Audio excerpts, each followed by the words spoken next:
I wanted to welcome everyone and especially thank our speakers and guests today. We're here to release this new report and officially get the U.S. Strong campaign started. This report is about the extreme weather and extreme costs associated with climate change and the true impacts to homeowners, small businesses, and government, local government entities all across New Jersey. I just want to highlight a couple key findings, introduce other speakers, and then we'll be really happy and excited to answer any of your questions. The report documents the significant financial toll of Sandy, $70 billion, $37 billion of which was hit hard on New Jersey citizens. I just want to underscore that this report focuses on how much money is coming out of people's pocketbooks, how much money is coming out of people's savings. And we document in this report that $18 to $13 billion is really, and where hopefully it stays that in that number range, it could get larger, is coming out of people's pocketbooks. People are taking, going into their savings. They're seeing the loss of their homes. They're seeing challenges to their small businesses and people, unfortunately, losing their jobs. This is the new face of climate change and extreme weather, and I think it's fundamentally different than what existed before. What we're also have done with this report, Ian Shern is here, former Star Ledger editor and freelance journalist who we worked together, Ian and I, to write this report, is document the stories behind those numbers. You know, those numbers are impersonal, they're huge, and they're sometimes hard to understand what really is behind that. And what this report does is document the real costs, and we're really see that as incredibly important as we move forward, because unfortunately, extreme weather is here and now, and more severe storms and the likelihood of them happening is more than ever before. And we have to, and I should have made a tornado joke to start off with.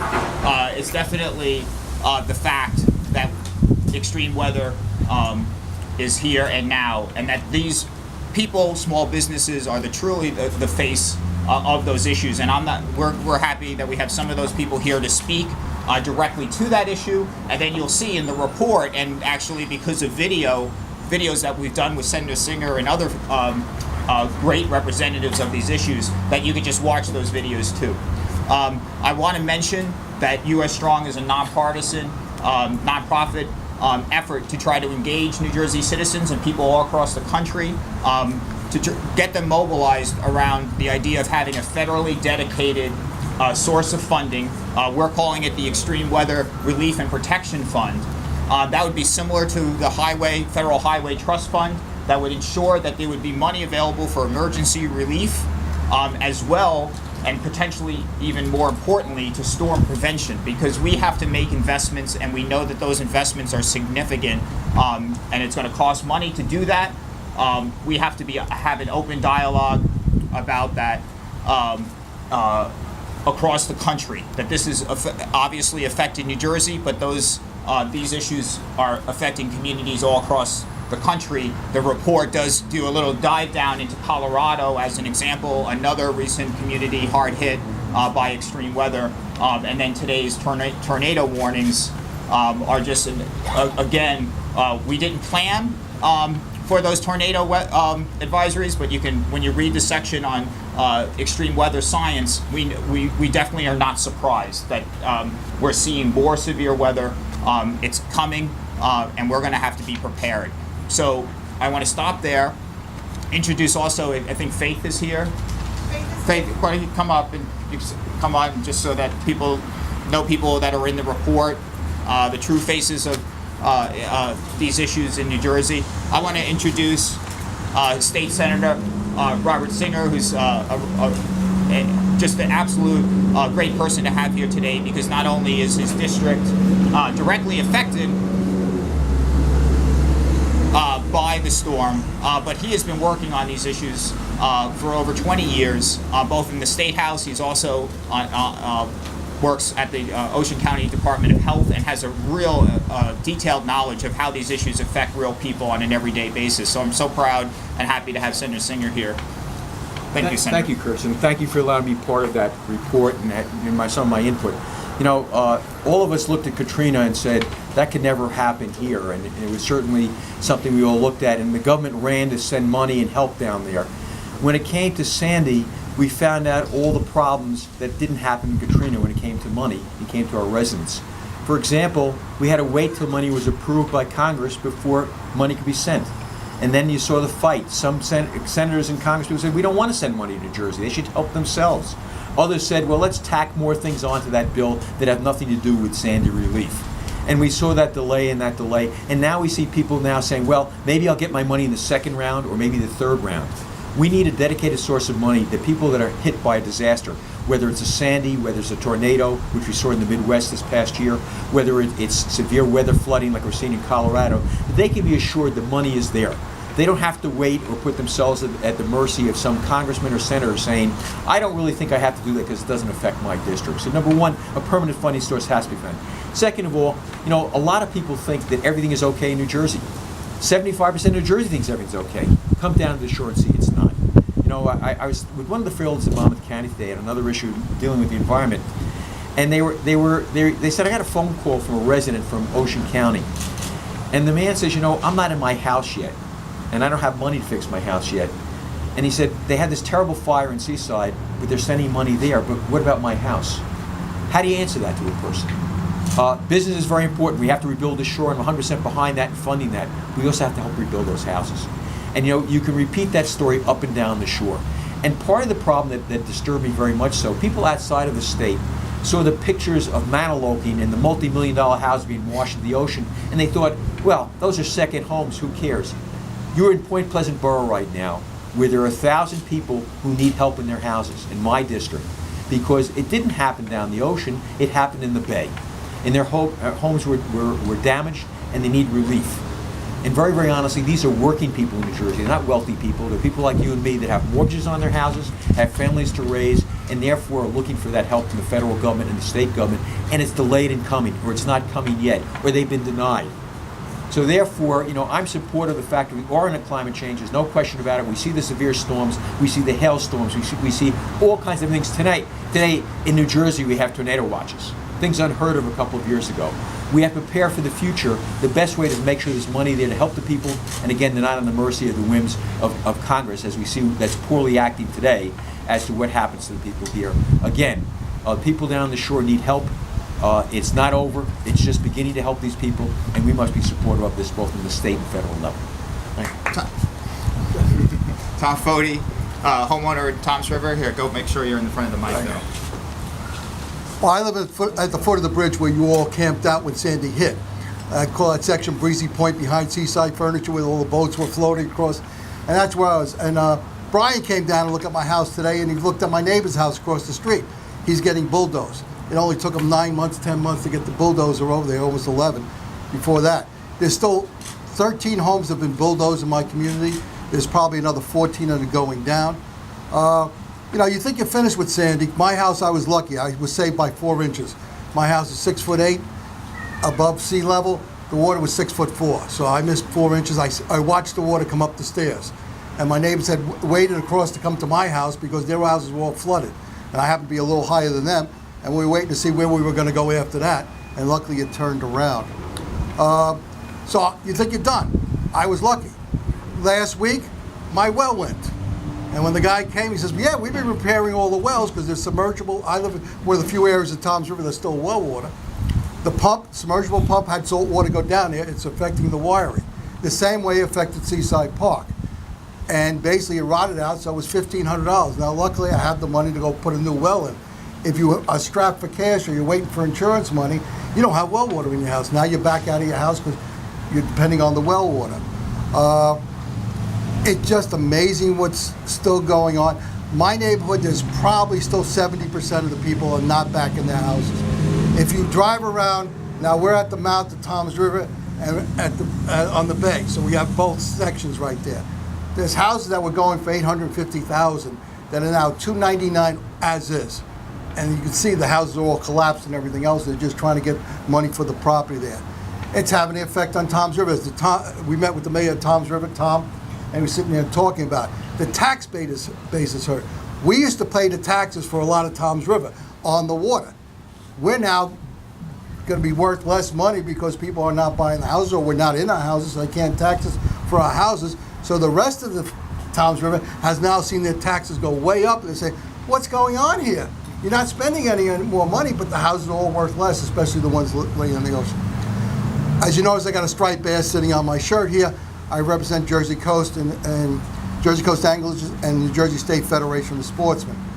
The fishing industry, the recreational fishing industry, took almost an $83 million hit. The commercial fishery took about $22 million hit. If we looked at it, what they gave us for disaster relief was $5 million because somebody decided to say this was pork. It wasn't pork. It was trying to get their businesses back in operation.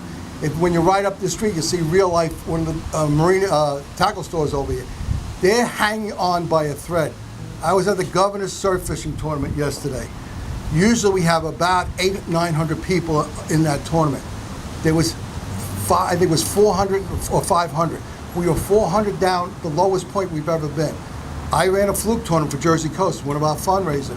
We were down almost 30%. All the tournaments are down because, first of all, you had one in June, you couldn't get in the water. The marinas are still closed. A lot of them still haven't rebuilt. Basically, the people don't have their boats. And even if they have the boats, they haven't put the boats in the water because they're still working on their houses. It's having, recreational fishing in New Jersey is worth about $1.3 billion. It's not going to be worth that much this year. The amount of boats before 2008 were 220,000. When the bad economy hit, the registration of boats went down to 160,000 in 2012 before the hurricane hit. Well, there was 26,000 boats damaged in New Jersey. People didn't put their boats in.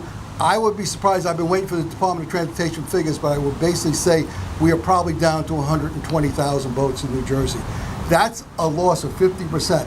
That means the marinas have seen 50% less in sales, the tackle store sees 50% less in sales, and that $1.3 billion winds up being a lot less money. And that affects all of us, depending on the economy. The sales tax alone in the fishing industry was $127 million, which helped to support a lot of things in this state. It'll come back, and what we're seeing now is fish that aren't supposed to be here are here. We're getting southern fish. I testified before the Senate Commerce Committee, U.S. Senate Commerce Committee, in March, and talked about climate change affecting fish populations. Fish are migrating north, whether it's black sea bass. New Hampshire's never had to put regulations on a black sea bass. And I talked to people in New Hampshire. I went to the state director. I said, wait a minute, you're now catching black sea bass in New Hampshire. He says, I know, Tom. Now we got to put regulations in because it's a species that's not inherent to them. We're seeing cobia, which if you think about cobia, it's a Florida fish. We're seeing them in Sandy Hook. It's going to be strange. The industry is going to have to adapt both the commercial and the recreational. And with that, I'll be around for questions if you got it. The one thing, when Brian was at the house, is look at my roof. My roof has 40 solar panels. My electric bill is $2.20 a month. My two of the cars that are parked out in front, not the beach buggy, but two of the other cars are both Prius. We're getting 50 miles to the gallon. We're trying to do our part, and so is a lot of the citizens in New Jersey. Cindy Zipson, I know she's got solar panels on her. We need the government to do the same thing. And we always say, polluters pay. That's been the stance in New Jersey for 30 years. Carbon tax is not a tax. It's paying for the pollution so we can basically remedy the solutions.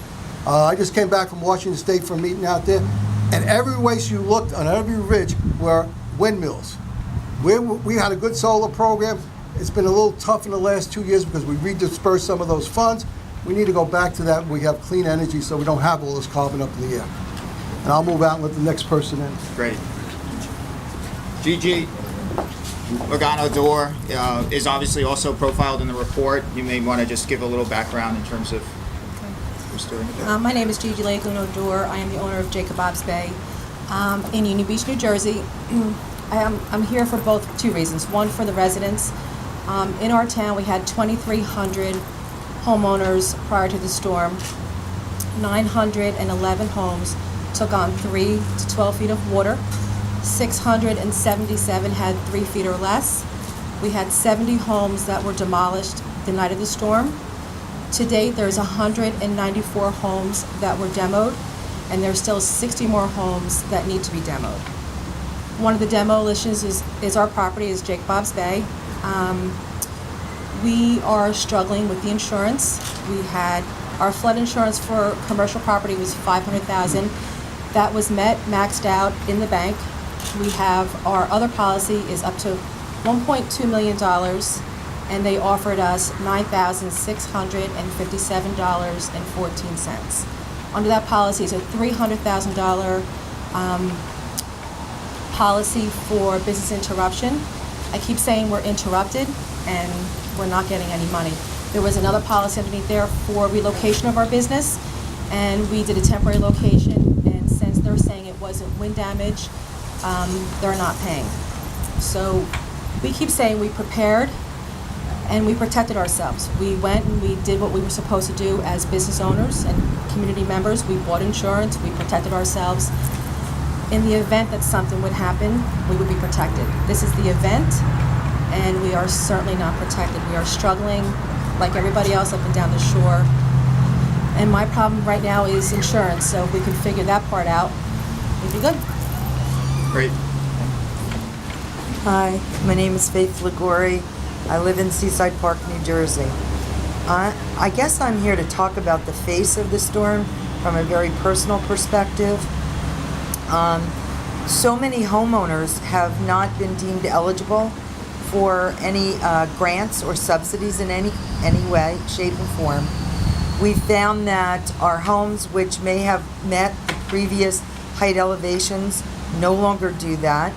When the state adopted the FEMA flood maps, the state adopted an additional 1 foot of freeboard, and our town, in my town in particular, adopted another 2 feet. I'm willing to give up the entire first floor of my home, which gives me 8 feet, but now I need to go up 11. I don't have the money to raise my home, and I'm no different than many of my neighbors. Most of us have applied for any grants that are available out there, but for one reason or another, you're not selected or you're put on a waiting list. I think that the other thing that we're facing is many people had to move out of their homes while they were repairing them or trying to repair them, and they may have asked for a forbearance from their mortgage companies. The mortgage companies granted most forbearances until October 1st, 6 days ago. As of October 1st, you needed to start repaying your mortgage. Many people are not in their homes, so they have to pay their mortgage, their taxes, and their insurance on their damaged home while they're paying rent and utilities in the rental property they're at because they can't go back to their homes yet. So homeowners are getting a double whammy as far as I'm concerned. Fannie Mae in particular will not grant an extension to any forbearance and Fannie Mae's a big mortgage holder. The other day I stopped in my town. People congregate at 2 or 3 places. Grumpy's, the bait store at Betty and Nick's, the 3 C's restaurant, and then 2 or 3 realtors that are in town. I went into Stefanik Realty, and there was an elderly woman sitting there, and Linda and Judy Stefanik were sitting there, and I said, "Tell Faith why you're here." And the woman was talking about the fact that she is afraid to go home. She doesn't know what to do.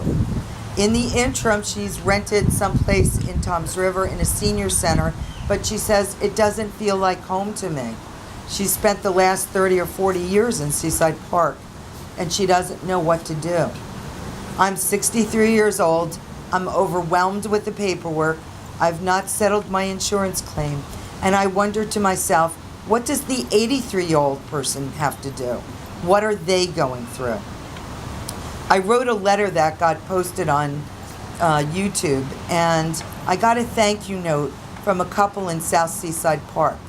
The woman shared her story of going through all their savings because insurance never came through to try and put their house just back where it was. not to lift it, not to do anything. This was their savings in case they had a medical emergency as they aged. And she said, we're back home now, but if something else happens, we don't know what we're going to do. What I loved about the letter was she said in the last line, Faith, I'm 79 and my husband's 80. I think it's time we take the bus to Washington. Because that was at the point where Congress wasn't giving us any money. They still haven't allocated enough money. We're still facing crisis after crisis. We have children that are crying because they can't return to their homes. And there's no financial way for us to meet what we need to do.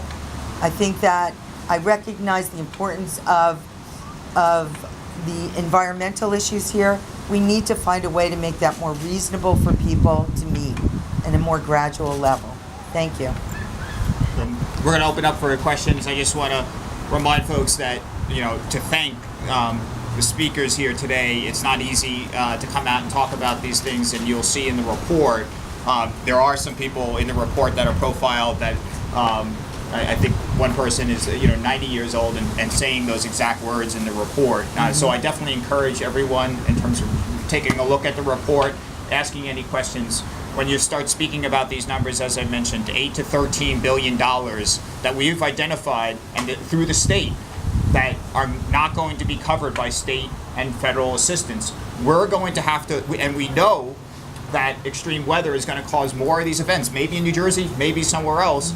We have to make sure that we're doing everything possible to prevent those storms so we don't have these stories happening in our communities and in other communities across the country. And that's what U.S. Strong is doing. We support the Extreme Weather Relief Fund, and we also support a reasonable conversation about where to get that revenue from to support that. We don't think property tax and sales tax and corporate business tax or more deficit spending is the right approach. That when we're looking and we're seeing the connection between climate change and extreme weather, it only makes sense to say, let's figure out a way to put on the table a discussion of how we can appropriately put some of the costs that we're talking about here to the industry that's causing it. That's the beginning of the conversation. We're just launching this campaign. We're very proud of all the support and all the people that have been profiled in this report. So I want to thank everyone again and open it up. If I Just want to yes, mention please, one thing, Senator. just so I can feel a little bit for Faith's comments. I know Faith for a long time is, I had an 80-foot oak tree fall on my house and cause a gas fire. So I had $38,000 worth of damage to my house. So I understand dealing with insurance companies and all the problems facing it because we had the same situation. And it's frustrating. I mean, for example, they paid for the crane to lift the tree off the house, but they don't pay for the disposal of the tree. I mean, there are things like that that just don't make sense. I mean, I had to bring the crane in, they had to lift it off the house, but what do you think is going to happen to the tree? We had a fire, so therefore a lot of things were covered, but it had not been a fire, they weren't covered. So it's the confusion of the insurance companies. The fact is, and what Faith is talking about, if you have a mortgage on your house and you are in the floodplain area, your mortgage company, your bank, or whoever's holding the mortgage requires you to have flood insurance. Otherwise, you're in violation of your mortgage. So here's the problem. In the dead of night, we knew nothing about it. Congress passed a thing saying FEMA now has to be self-generating its money. And all of a sudden, when people are paying $300 or $400 a year for flood insurance, the next bill is going to be $1,200 or $2,000. And if you don't raise it, you won't be able to afford it. So people are caught in a catch-22. They've got to raise their house to be able to afford flood insurance. If they don't raise their house to get flood insurance, they're in violation of their mortgage, and where do they turn? So these stories are true stories, and I can tell you that, dealing with insurance companies and good, bad, or indifferent, they wear you down. They just want you to settle, and you get to the point where you say, you know what, I've got to go on with my life, and if you can afford to settle, you settle. That's so true. There you go. Yeah, and I just to mention, that's exactly what we're hearing, and I just want to put an accent mark on the fact that the report documents that for every dollar that's invested in storm preparedness prevention efforts, that $9 to $13 is returned. So that's where the big savings are. We don't want to have these circumstances happen over and over again. We got to learn. I think you, Senator Singer, said, things are changing, so we have to change too. And that's what we're about at U.S. Strong, and I'm so glad to have everyone here. Appreciate everyone's time, so we're happy to answer any questions that you have. I know there's some questions. In a soundbite, can you kind of sum up again the connection that you mentioned between climate change and extreme weather, please? Sure. Let me start. You said soundbite, then I of course like go. No. I think what is clear and is documented in this report is that the scientists today are pointing out that there is clear evidence to show that extreme weather, the magnitude and likelihood, is due to climate change. We're not saying any one storm is the cause of caused by climate change, but what the scientists are saying is it's like speeding. If you're speeding down the road and someone starts to swerve into your lane, that person is responsible for the accident. But the fact that you were speeding increased the potential risk, the damage, and the likelihood of an accident occurring. So, we have the clear scientific facts and on the ground, and the science is getting better every day.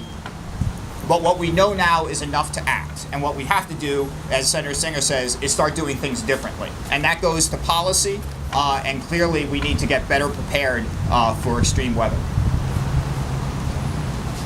I know you said you're open to different funding sources, but do you see a fund happening, or would you support a fund that didn't tax carbon emissions? Yeah, we definitely think that this fund is needed without question. And as you hear these stories and you see the report, I mean, this is an urgent need for this country. We think that once you engage people into this conversation, as well as policymakers, the reality is we don't want to see increases in taxes, and we have coming out of an economic recession, and we know the deficit is as large as it is, and we have problems obviously in Congress. The fact of the matter is, I think that common sense and a discussion that's bipartisan, that brings people into that discussion, is going to result in a real conversation that we need to find new revenue streams, and the right one is to find a way to put more cost on carbon to then obviously result in less carbon getting into the atmosphere, and then money to really solve some of the problems that is being caused by carbon pollution. Let me just add one thing to that. It's just to say here that we need to find money and not tell you that we're going to look to find a funding source is not being honest to you. I could just say, well, let the federal government find it. Somebody has to pay the price for it. We understand that. But we're looking to see, both in New Jersey and throughout the country, severe storms and mega bucks have to be spent to repair things. Where's this money coming from? And the answer very simply is we have to have a permanent funding source. We cannot go through what New Jersey went through getting the funds for Sandy. It's not fair. It's not fair to the people. And as we're seeing these disasters go nationwide, other states are going to see the same problem we're facing here in Sandy. Lauren, you asked for Curtis about a soundbite on far as weather and the And if changes. you're going to do a soundbite, you should do Yeah, that too. I mean, when you look at what affects weather the most anywhere in the world, it's the currents, it's the ocean currents, and the different temperatures in those currents there are. If you look at why England stays so warm, it's because the Gulf Stream goes around England. That's what we're looking at. When you start melting ice, you change the water temperature and you're changing the effect of the currents. If you start changing that, you're going to see Bangladesh underwater. You're going to see the monsoons not show up when they're supposed to supply the water to Asia. It's just not here. We're seeing this when we look at fishing all over the world. We always looked at the currents, how the Gulf Stream, because when you look at California, when they have the dry season, it's current. It's El Nino when it goes up. But if we start messing around, those currents change. It's going to change the whole. It's going to make deserts where there was no deserts. It's going to make cold weather where there was no cold weather, and it'll make hot weather where there's no hot weather. So it's more than just a climate change. It's actually a change of the whole world. Yeah. And oceans are the best representation that the Earth is warming. It is what is the best accurate indication of warmth, and our global ocean temperatures are increasing. So we see in the atmosphere we see increasing temperatures, but the ocean is actually, unfortunately, the best example of that. As Tom was saying, and fishing, why it's so great to have a person who understands fishing is it's kind of like the canary in the coal mine situation. The oceans are seeing the most dramatic impacts first. Unfortunately, we're seeing as well on land, a terrestrial species, is that warm air holds more water. And what we're seeing is, as you know, people across the country are witnessing, is floods and obviously drought. We saw in Colorado a kind of triple whammy of drought, fire, and rain all coming together. We're hopeful that something like that doesn't happen in New Jersey, but that's what is the story. And I just want to mention, just so folks know, that in terms of next steps with US Strong, we're holding a Sandy anniversary event on October 25th at the Ocean Community College. So we're really Ocean County College. Thank you.